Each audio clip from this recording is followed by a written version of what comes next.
Hello YouTube, this is Oh My God a Banana for his third video, so his third commentary for Katarina, the Sinister Blade. Ho ho ho. So pretty much I'm going to go through her abilities, her items, her masteries, her runes, and pretty much some gameplay that you can end up with this fantastic assassin. So I read your comments and a few inboxes, and pretty much I was told to, be a little more enthusiastic in my commentaries. So this is what I'm trying to do right now. I am a pretty enthusiastic person. I just don't like to show it when I'm alone. So yeah, so pretty much I'm going to do my best and give me some more feedback, and yeah, thanks. Alright, so let's start with her abilities. So Veracity, that is her passive. To me, it's a very awesome passive. So after a kill or assist, Katarina gains 25 gold and her cooldowns are reduced by 15 seconds, which is amazing since Katarina doesn't use any mana, energy, or basically she doesn't use anything. So basically after getting a kill, her shampoo and her Q is pretty much refreshed already, and you can use your ult more than once in a team fight if you get a few kills or assists, which is awesome. So her first ability, so her Q is called Bouncing Blades. Pretty much she throws a dagger at an enemy and it can bounce up to 6 times at level 5. Alright, so her second ability, so her W is called Killer Instinct. So basically, her passives, Katarina's abilities and melee attacks deal additional damage each hit. Her active, Katarina's next basic ability has bonus effect. So her Bouncing Blade will reduce 50% healing for 10 seconds on enemies, and her shampoo she'll make it so she takes 35% reduced damage for 3 seconds, which is a pretty solid passive for her second ability. Her third ability is called shampoo, so her E. Pretty much so she targets an enemy, teleports to it, deals a very solid amount of damage because it used 75% of her ability power, which is very nice. But the sick thing about shampoo is that you can also use it on nearby ally champions, minions. They're pretty much anything, even wards over walls, pretty much anything except towers for sure. But it's a very good escape plan. And when you kill someone, you get your passive, right, so it reduces your cooldowns by 15%. So you get your shampoo back. So pretty much you can shampoo in, tower dive, shampoo out on a minion, and you're fine. And finally, for her ultimate, it's called Death Lotus, and indeed it is a Death Lotus.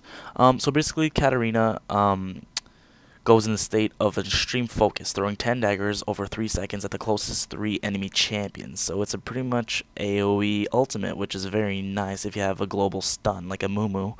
So basically, you jump in with your shampoo, use your ultimate, bomb, bomb, bomb, mop up pretty much every kill. Like, I've gotten quad kills in ranked games out of that. It's very, very nice.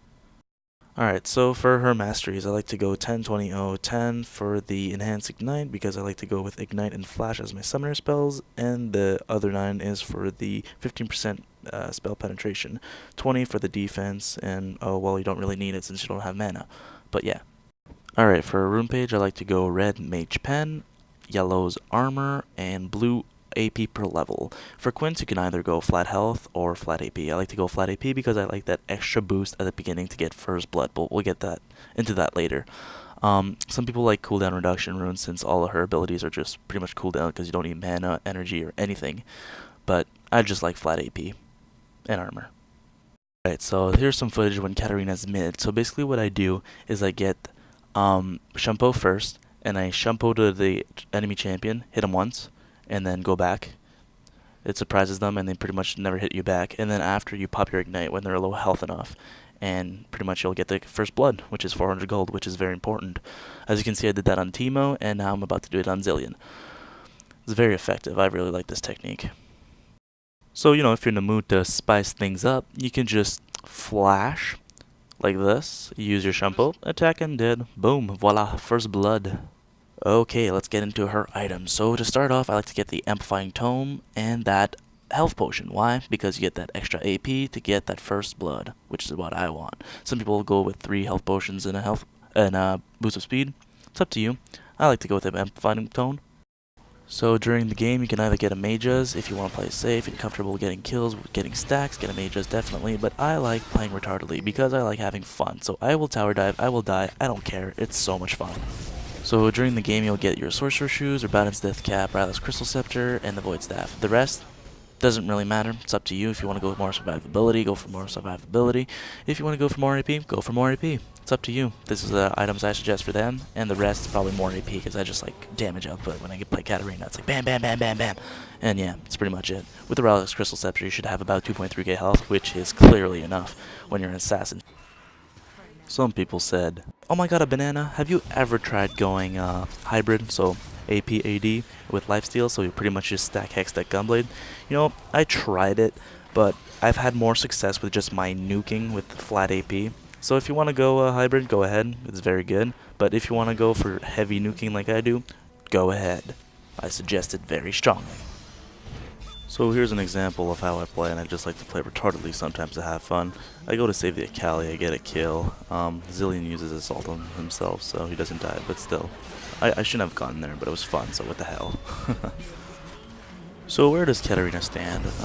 Some people say she's OP, some people say she's stable. Well, personally, I think she's overpowered. Her skills are pretty balanced. It's just her passive and the fact that she doesn't use any mana or energy. So pretty much she can spam her skills as soon as she gets an assist or a kill, which is just ridiculous. If they were to change her, I'd say make her use mana or energy, whichever one, or simply change her passive to something else instead of 15 seconds cooldown for every kill or assist you get. Change it maybe to 5 or 10 seconds, or maybe just have something to do with more defense, or I don't know, just something different, because honestly, once you get a kill, you can just run away, and yeah, I don't know, it just seems a little overpowered.